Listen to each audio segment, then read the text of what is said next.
Welcome back, and now let's get the show really started. The 2019 presidential elections, scheduled for February 16th, 2019, is billed to be closely fought between President Muhammad Buhari of the All Progressive Congress, APC, and former Vice President Atiku Abubakar of the People's Democratic Party. Alongside Fela Durotoye in the chasing pack is Donald Duke of the Social Democratic Party, SDP, Obi Ezekwesili of the Allied Congress Party of Nigeria, ACPN, Kingsley Moghalu of the Young Progressives Party, we had him here last week, and Omoyele Sowore of the African Action Congress.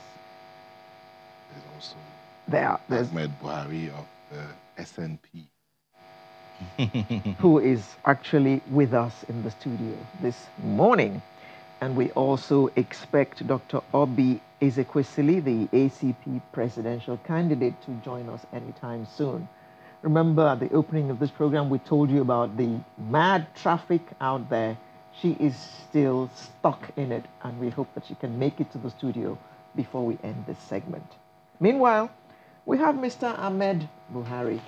Good morning. Good morning. Good to be here. Is that a coincidence that you share the same name as the president? Well, it's just like every other name. So there are more than one Egberts that I've met. And I'm very certain you guys are not related. So it's about time as Nigerians we start to stop that stereotyping mentality of thinking, oh, people bearing a particular kind of name are all from the same family. I don't share any relationship with him. I'm from a different state entirely. Okay. And I've never met the guy. Mr. Buhari is of the SNP, which means? Sustainable National Party. Sustainable National Party. Good morning, and thank you for joining us this morning. Now, we see a large number of young people coming out this time. Yes. What do you think is responsible for that? Well, personally, I'm the first young person that declared to run for the office of the president on the 1st of October 2016. I made an open declaration. Since 2016? So since 2016, we've been on the road. We've been to every single state in the country. And how we started was to use technology to activate people's mindsets. We sort of awakened the consciousness of young people to believing that it's about time we start asking those deep questions. And if you can see right now, the 2019 general election is going to pose a different kind of atmosphere. People are not just talking about candidates, about what they're talking about the ideas. They're talking about what you're bringing to the table. What are you going to do differently? And that is because we've managed to elevate the discussion to where we've brought it up to. And I'm glad that after I did, people like Fela, Sowore, Kingsley Moghalu, Obi Ezekwesili, who was the chairperson umpire for the pact, also declared to run. So I'm excited to have started this thing. And even though my name didn't come among the first few names you mentioned, it is fine. The most important thing is we've started. You've started something that a lot of people will say it's a humongous task you're taking. Yes. So, what were you thinking? I was upset. You know, initially it was driven by emotions and sentiments, and then at some point it became the fact that we needed to think about it as politics. And so at that point, emotions, sentiments, and what have you had to move aside. And I realized that this is just a political journey. And so as much as we were excited about the young people that came out to support, we got to the point when we realized that these young people are actually incapacitated and cannot even help themselves, talk less of helping a political movement, because a political movement would definitely require some resources.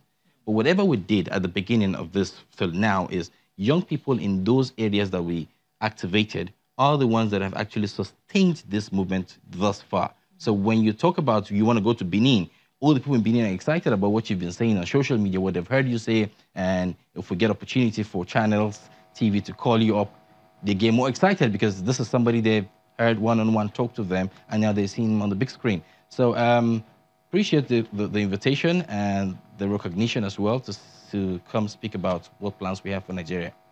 Now, some people think that the young people coming out are a bit too ambitious because a number of them have nothing, no antecedents, and they're gunning for the top job. And their opinion is that you all should have started from, let's say, House of Rep, and then you rise up to senator. And then by that time, your name will be household names, and it'll be easier for people to identify with you, and therefore they'll be able to vote for you. But you're all gunning for the top job. I don't know why most of them are going for the top job. For me, it was about a total, move from where we've always been to where we ought to be. And one thing I've realized with all the people that have started from, whether reps or councillorship, like you mentioned, they become part of the system. In fact, you do not win a What do you mean they become part of the system? If you let me. In fact, you do not become a candidate of a particular office you're gunning for if you don't get an endorsement from a godfather, if you don't get an endorsement from certain people. And so what we've seen is this, it's not like there are no young people in the House of Representatives. We have young people in the House of Assembly, but they have become part of the system that created them. So these are proteges of the same kind of people getting into those offices, and you expect them to do something differently? No. But what we've done right now is to say, you know what? We want more young people to understand that they can run for any office. And as long as the Constitution allows that to happen, then by all means, you can go ahead. And you spoke about antecedents. And I keep wondering, when people speak about this antecedent, what are you talking about? That I should have antecedent that has me roped into some sort of corruption, some sort of ill, taking part in some of the ills that have affected society?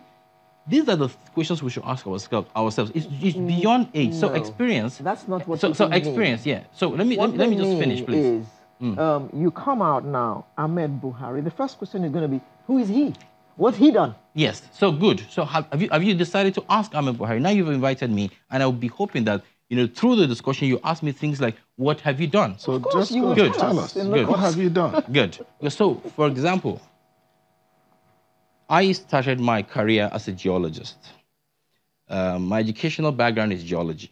And then I've got 2 master's degrees, one international trade and marketing from Manchester Metropolitan University, and the other one is in geographic information systems and spatial analysis from Cavendish College, London. I worked as a data analyst a few years over in England, moved back to Nigeria, continued as a geology, worked on the well site from Port Harcourt, in Warri, in Onne, and then, left the oil and gas industry and started working as a business development manager for a telecom, one of the big telecoms. I worked there for a few years, and I worked with chemical companies as well. And before I started a company called Skylar.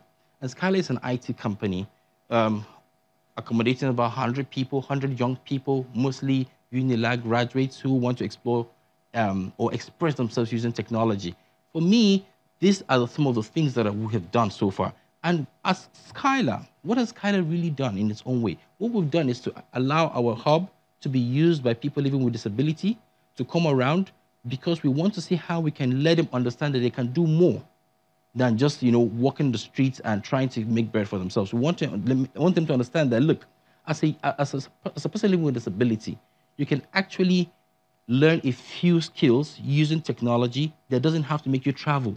You sit there in one spot and you make money for yourself. We also have children around our community, around our office, to say, you know what, come here every fortnight for free to express yourself, to teach you how to use technology, teach you how to build applications. And this is where these kids have to start from. These are the things that we've done. But we think that the only way you have the relevant program here, and I saw the backdrop, and there were 2 main presidential candidates. I would have expected, in all fairness, you could put the 2 big pictures, but put the pictures of the rest of the people. The people need to understand that something else is about to happen. It's our responsibility to push this to the people.